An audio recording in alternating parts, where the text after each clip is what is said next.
You want to play-by-play this round? Sure. I'll do analysis. Okay. All right, go ahead. It's all you. Introduce us to the players here. You can't even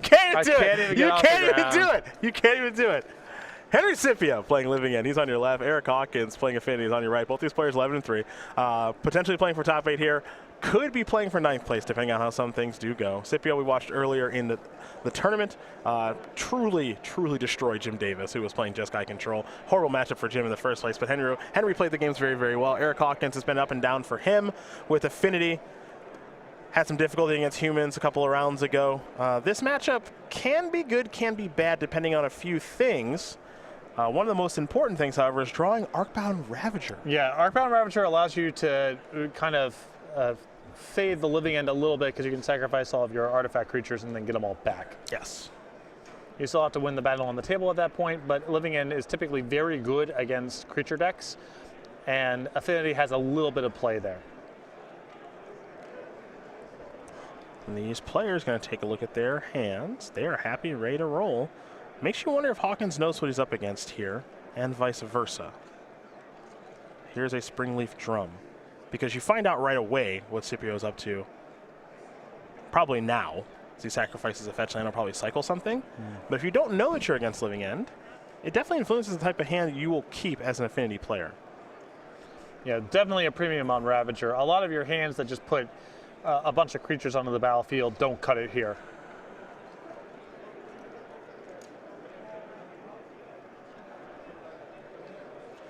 So Scipio's going to search up a Blood Crypt, fall down to 19, and now he will draw a card. Play another fetch land. Pass the turn back over to Hawkins. Hawkins will draw.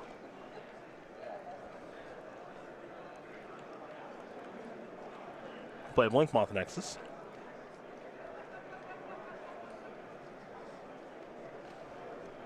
And he has a Steel Overseer. Steel Overseer and Springleaf Drum are going to team up.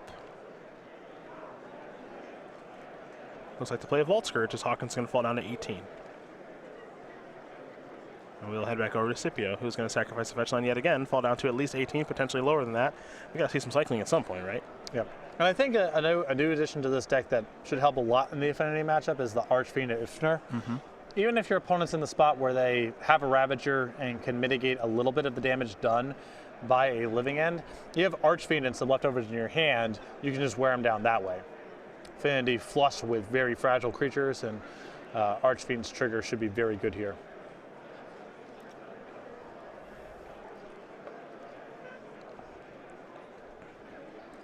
Head back over to Henry now. Curious what's going on Scipio's side. Same. Is he trying to conceal the fact that he's Living End here and just trying to appear like a Jund deck for a little while? Is his hand really that absent of cycling cards? It's hard to imagine. This is much different than how he played against Jim Davis, too, where against Jim Davis, he was cycling as soon as he was drawing the cards that had cycling. Yeah. He wasn't wasting any time. If Street Wraith was his draw step, he would cycle. Simian Spirit Guide going to make a red mana. Desert Ceradon will cycle. Draw a card. Now here's Demonic Dread. This is clear to me that his hand must not be very good, which is entirely possible in a situation like this.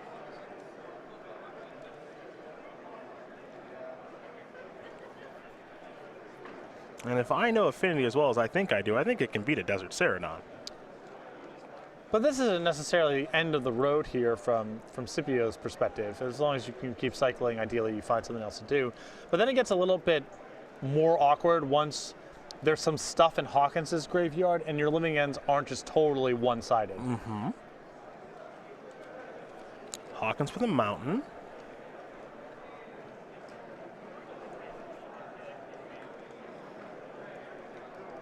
Now we're going to see, it looks like maybe a Signal Pest. Modern Classic players, just as a reminder, you are not allowed to offer your opponent anything in exchange for a match result. Is there a follow-up? You are also not allowed to determine the result of your match via any method other than playing a match of Modern. There is. It's Cranial Plating. Additionally, Pass turn back will Eric with Galvanic Blast at the ready. after turns have finished to figure out who would win. These all carry the There same is a Forest. qualification. Please do not make me do that. And here comes the big Ceradon.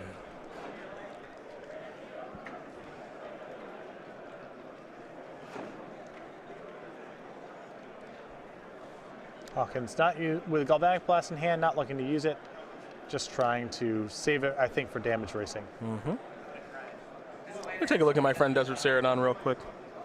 So big. Big fella. Giving beatdowns here. Pretty sure it's a 6'4". Yeah.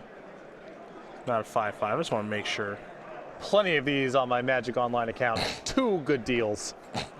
A classic. Some reason you played a lot of Amonkhet Limited, didn't you? I did a handful of drafts, yeah. No. There's Steel Overseer. Cranial Plating going to go on top of the Signal Pest. Here come the beatdowns. That's a pretty healthy sized chunk of life here.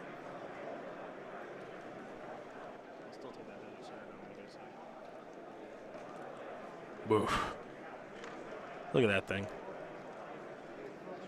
Ooh, Monster's Caribou going to be cycled. So Galvanic Blast and Metalcraft can't take care of the Ceradon. 2 good deals insofar as it likes to be in the graveyard and in play, too. Yeah, oh yeah. All right, It does it all. Players, welcome to round 7 of 8. You have 50 minutes. You may I think I would have preferred there for Scipio to just untap before doing anything with the Fulminator Mage. It's the same thing as the Wasteland in a turn. I don't really know what the point is of doing it then instead of waiting until your own turn, and you could have gotten an attacking with the Fulminator Mage for your trouble. That's true. Missing out on 2 points of damage potentially. Looks like this is going to be the kind of game where every damage does matter.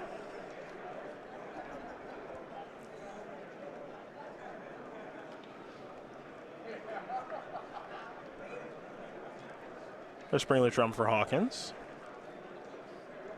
Signal Pest is going to come in again. I think we might have Violent Outburst now. Yeah, I think that if Scipio didn't attack with the Ceradon last turn, it's because he did not want Hawkins to chump block. So it would stand to reason here that he has some sort of living end effect. So this is the second living end.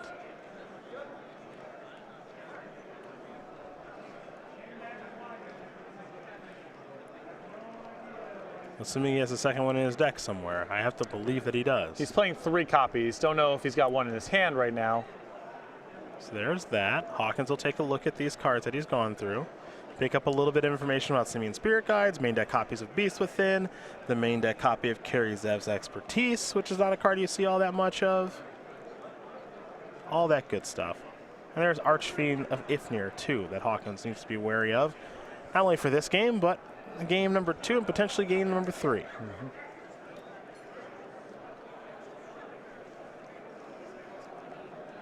Those cards from the Cascade. Hawkins is shuffling. They'll go to the bottom of Scipio's deck at random. There we are. And now Living End will resolve. So Hawkins will get back Vault Scourge and Steel Overseer. And now he will equip the Vault Scourge with the Cranial Plating. And so Hawkins has now got Scipio in kind of this bad spot the Living End does not like to be in, because as you mentioned, Living Ends are no longer just clean Wrath of Gods. Exactly. Once it's managing the battlefield a little bit, but then you have to deal with the next wave, it gets a lot harder. And Scipio has been so light on cycling this game that it's not like he's getting a whole lot out of the graveyard. In fact, I would say Hawkins may have gotten the better of that reanimation right there. Monstrous Caribou must attack, so attack it shall. Going to knock Hawkins down to 8. Eric has no interest in blocking. He's got bigger plans for that Vault Scourge. This is another copy of Fulminator Mage here for Henry. Can really start to ruin some of Eric's lands here, as we're going to head back over to Eric, who will draw. I'm surprised that Scipio didn't attack with the Fulminator Mage as well. It's not really blocking anything. In case it gets blocked, he can always just sacrifice it. Right. Yeah. Hawkins is going to play another copy of Signal Pest. That's another artifact for the Cranial Plating that Vault Scourge is wearing. Now it looks as though Steel Overseer will go active. Going to make a couple of creatures larger, including itself. And now here comes Vault Scourge for a whole bunch of damage. You see Eric doing the count there for Cranial Plating along with Vault Scourges. base 1/1 plus the counter there from Steel Overseer means that that artifact's hitting for a relevant amount of damage. And most importantly, it's got lifelink. So Fulminator Mages are going to take care of Spire of Industry and Blinkmoth Nexus. Now we head back over to Scipio, who's done a nice job of taking care of Hawkins' lands, but he can't stop the Vault Skirt, so he's going to concede the game. So Eric Hawkins is going to win game number 1 here over Henry Scipio. Affinity going to be up a game here over Living End. These players are going to go to the drawing board here for game number 2 in just a moment. Keep in mind, these players are essentially playing for top 8, potentially playing for 9th, depending on how things do shake out in other matches. And if we have time to jump over other matches, we will. But one thing we know we will jump to are a couple words from our sponsors.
Welcome back. Game number 2 about to be underway here between Henry Scipio playing Living End and Eric Hawkins playing Affinity. Cedric Phillips, Patrick Sullivan here in the booth, getting ready to analyze the sideboards here for each player. For Scipio, he's got 3 Shriekmaw, 3 Ingot Chewer, 2 Lost Legacy, 2 Ricochet Trap, 2 Fairy Macabre, 2 Blood Moon, and Anger of the Gods. I think one of these is pretty obvious. Well, the Ingot Chewer looks great here. I'd probably bring in Anger of the Gods as well.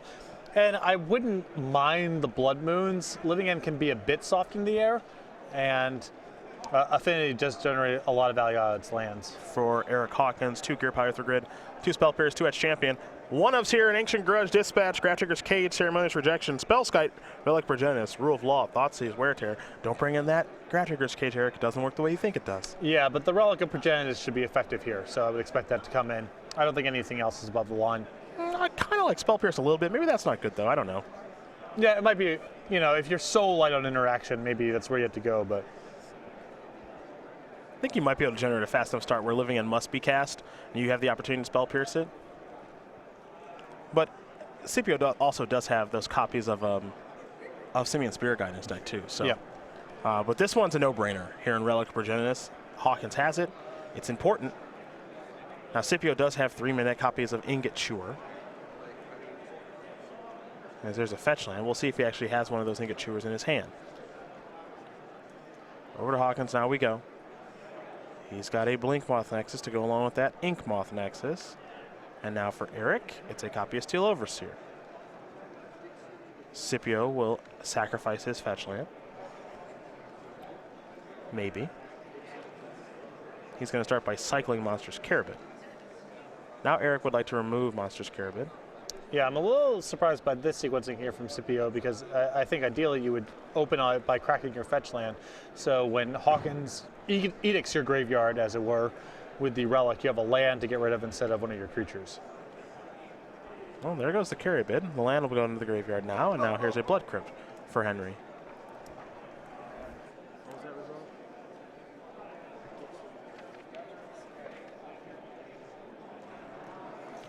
quick update here for you. Kelsey Dixon, player that we watched earlier in the day, won his match against Paul Selim. I believe Dixon playing Eldrazi-tron, if memory serves. So we could have another copy of Eldrazi-tron into the top 8 here in Milwaukee as we head back over to Henry Scipio, who's going to cycle a Street Wraith. Fall down to 17. Now here's a copy of Ingot Chewer. That will take care of the Relic Progenitus. That was the problematic permanent. So now Scipio is back in this game. And that's the only copy of Relic in Hawkins 75. Ingot Chewer, a great card in this matchup for pretty obvious reasons, but if Hawkins is basing his graveyard hate around artifacts, it gets even better.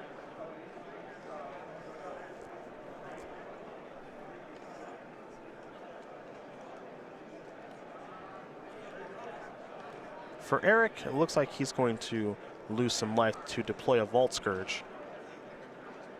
There's another Blink Moth Nexus. He'll fire up this Blink Moth Nexus, and he will charge up the team. In for 2.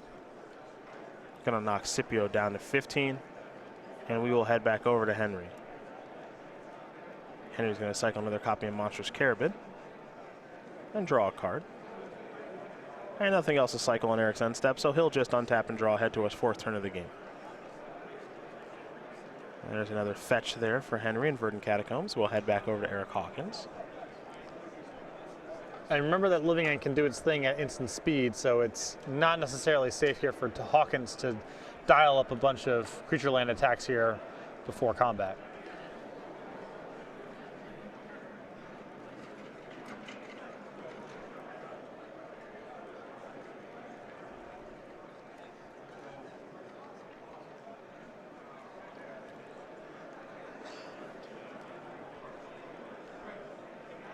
For Eric, a Spire of Industry is land number 4 to go along with the 2 Blink Moth Nexus and a single Ink Moth Nexus. Hawkins trying to figure out the best way to go about trying to attack into 4 open mana. Sure does look a lot like Violent Outburst in the Living End right now. It's tough because you can't give Scipio all the time in the world to keep cycling and trying to find a Cascade spell if he doesn't have it already, and to build up an even larger graveyard. But if you commit to an attack here, especially if you involve your creature lands and he has a way to go off, then you're just done. Rocking a hard place here for Eric Hawkins. Blink Moth Nexus will go active.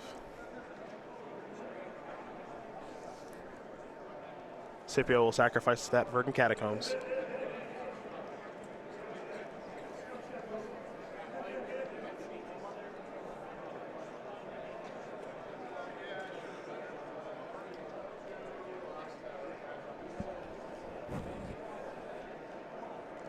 We'll see what Lanny wants to search up here in just a moment. So let's make sure he's got his life total correct. Does Henry, and he's all good to go.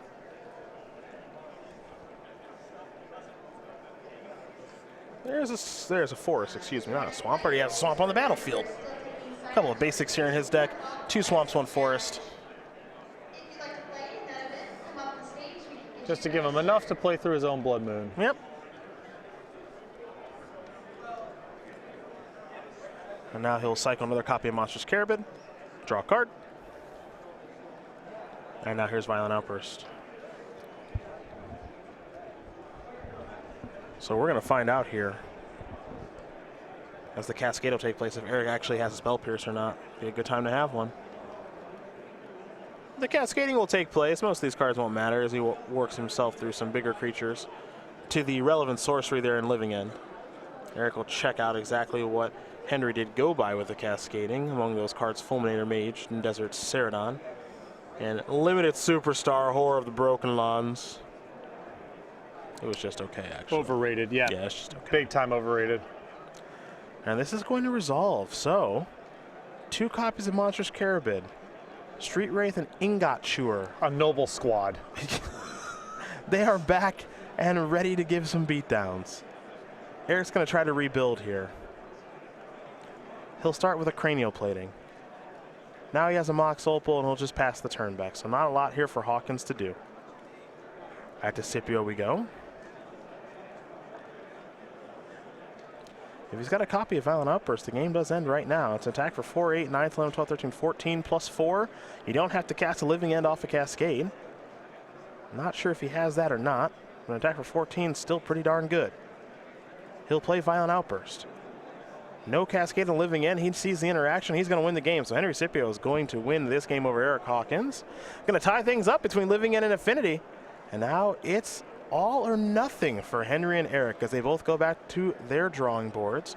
We will do the same, but first, a few messages from our sponsors. And game number 3 about to be underway here between Henry Scipio and Eric Hawkins. Living End, Affinity, both these players playing for top 8, maybe 9th place, depending on how breakers do shake out. But all they can do is win and cross their fingers at this point, so we decide to watch them do so. Eric Hawkins will be able to play here for game number 3. Hawkins with a few SCG Tour top 8s on his resume. Very close to making the Players' Championship a couple of years ago as well. And him and his buddy Matthew Tickle did a lot of grinding here on the SCG Tour circuit. We've already got 6 players who look to be a lock for top 8. We're just trying to figure out who the other 2 are going to be. And then you at home are going to view and vote on our quarterfinal matchup. Hopefully you pick a nice one for us, as this is our largest SCG Tour Open of all time. Here in Milwaukee, over 1,050 players. So thanks to everyone who came out to the Wisconsin Convention Center for what's been one heck of an event. It has been sweet. Great to see this kind of reception.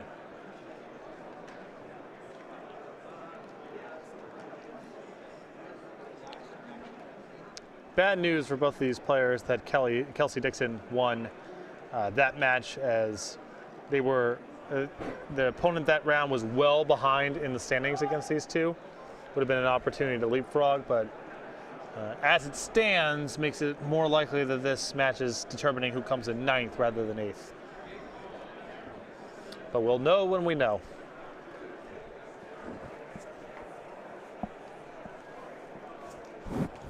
Hawkins is going to go down to 6. 7's in a hand from him with Arcbound Ravager yet, so it looks like Scipio going to go down as well, unless he just wants to check the top card of his deck, which is not a legal game action. You can't do that, no. You can't do that. You know what time it is? I have a very narrow range of guesses. Okay, well, weekly sale. Well, great. Okay. That's where we're going. It's an easy one for you. Yeah. Go.thursdaygames.com/weekly sale. New sale goes up every Monday, 11 a.m. Eastern time, so make sure to be going back to the website once a week. And honestly, it should be closer to once a day, because articles go up. There's a ton of content up on the website. Best staff in the business, not close. Anywho, right now up to 50% off hundreds, literally hundreds of non-English favorites. Favorites is weird because they may not be your favorites, and there's no guarantee, and this ad is in no way meant to suggest that your personal favorites will be on sale. However, 50% off hundreds of non-English, let's call them cards. .com. There you go. /weekly sale. There you go. Just go ahead and favorites sounds like we're entering language that could be perceived as legally binding. I would feel much more comfortable just saying cards. Well done.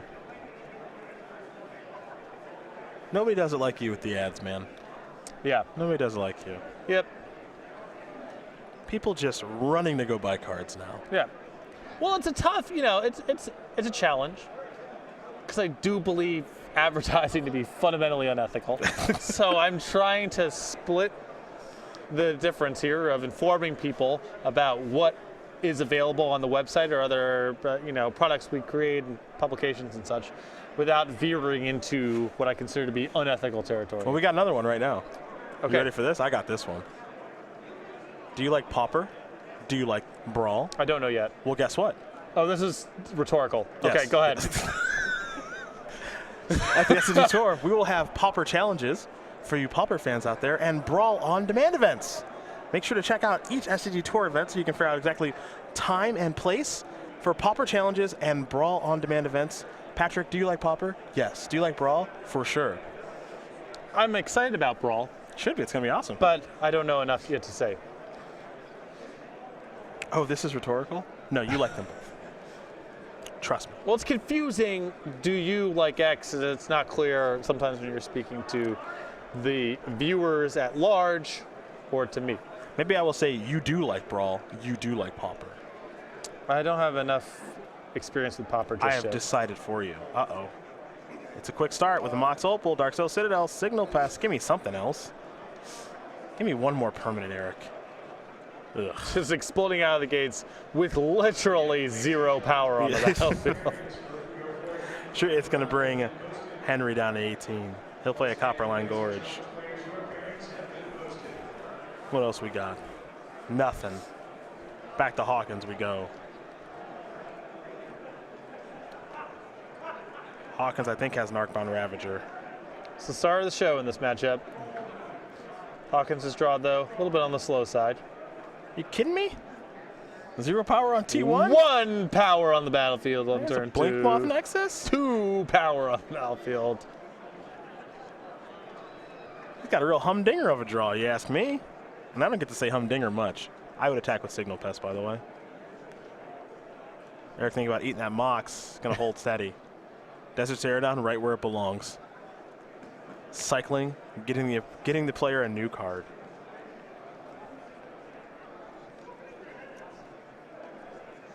Their name got Chewer running around here.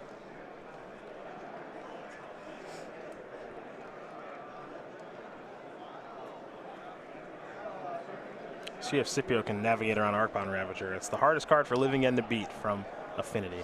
Yeah, one of the paths involves you just use an Ingot Chewer to get it into the graveyard, and then when you go ahead and Living End, they do get a Ravager back, but hopefully what you have is just overwhelming in comparison. There is Ingot Chewer. Looks like he went after the Mox. So Ravager is going to become a 2/2 now. Oh, no, looks like he went after the Ravager, maybe. Okay. Eric just elected to sacrifice the Mox, which leads me to believe he has another one. Draw a card. There's Mox. Blink Moth Nexus. It's time to hit the streets. In for 4. As you teamed it, an explosive draw from Hawkins. Just firing on all cylinders. CJ Steele wins his match over Darius Seiselman, so Seiselman got paired down. He lost. I think people needed CJ Steele to lose. So this could be bad news for Hawkins and Scipio right now. Yeah, the results coming in so far have not been good for these two. Some of the people potentially blocking their path into 8th place have won their matches. Could be in trouble. Couple of fetches here for Henry Scipio.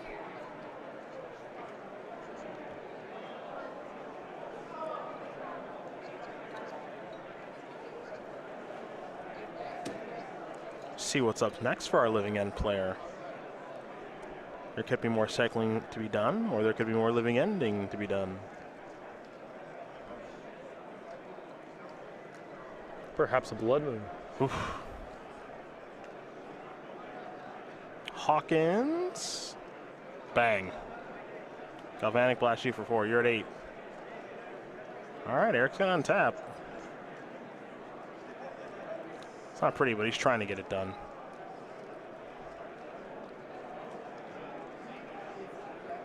Remember, I believe Scipio's on a mulligan to 5 this game. The Living End is this type of deck where mulligans matter to everyone to some degree, but better mulliganing than most. As long as you just have your material to work with, you can afford to be down the 2 cards even.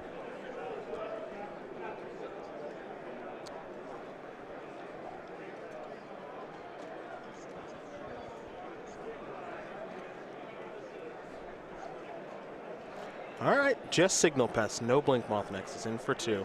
Scipio down to 6.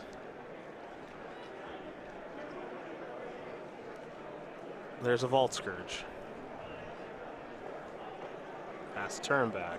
This is Archfiend of Ifnir that gets cycled. We're gonna head back over to Scipio now. Interesting here that Hawkins left up the Opal rather than tapping it for the black mana. Yep.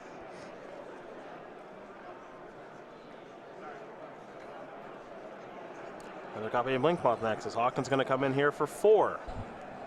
Now it's time we do something. There's a Violent Outburst. We'll see a living end off of the Cascade here momentarily. And as mentioned before, this is kind of the backup way of beating an Arcbound Ravager. It involves Archfiend and then continuing to cycle. Correct.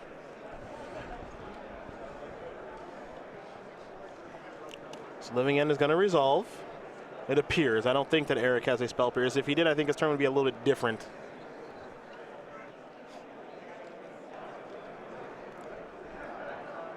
So living end is going to resolve. Eric will get back Arcbound Ravager. However, you can see Henry Scipio's battlefield now. It's got an Ingot Chewer trigger, Street Wraith, Desert Pterodon, Archfiend of Ifnir, and that's the one we want to take a look at is the old Archfiend. See exactly what this thing's going to do. It's a 5/4 flyer. Whenever you cycle or discard another card, put a -1/-1 counter on each creature your opponent controls. It is intense. Yeah. Against a deck with this many small creatures. And it having flying matters a lot right now, too. Because now if you're Hawkins, your goal was to make it so that Blink Moth Nexus could maybe get the job done. I'm not sure that's the case anymore. Yeah, I mean, your hope is that you have a Galvanic Blast, you can find a way to get 2 points, and then the Galvanic Blast can finish it off. Mm-hmm.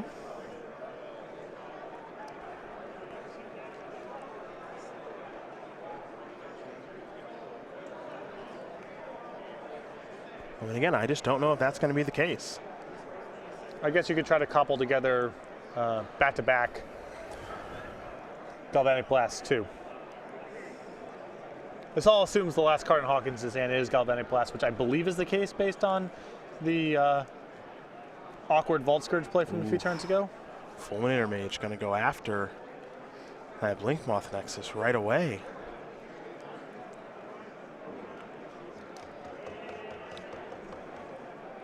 Eric, I believe, might be floating some mana, adding some mana, not sure.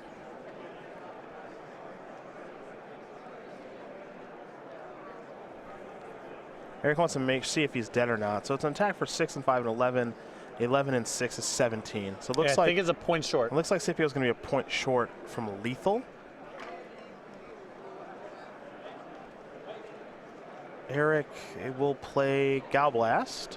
Okay, well, if this isn't lethal, then Hawkins has a draw. Yeah. He doesn't even need Metalcraft, just Shock will get it done from here. Put you to 2. And oddly enough, if Henry gets a little too aggressive here, yep, he needs to not attack with the flyer. Right. That's important. Just has something back to block with in case that should come up. He's got well over lethal next turn. That's not a concern. Hawkins needs to draw. Yeah. Both players rubbing their hands. He needs to draw Galvanic Blast, and he's going to soul roll himself real good to see if he draws it. And I don't think that's it. This would be a great slow roll now. Yeah, I don't think that's it. Gonna turn on Blink Moth Nexus, maybe? I don't know. Let's see. Oof, that's late.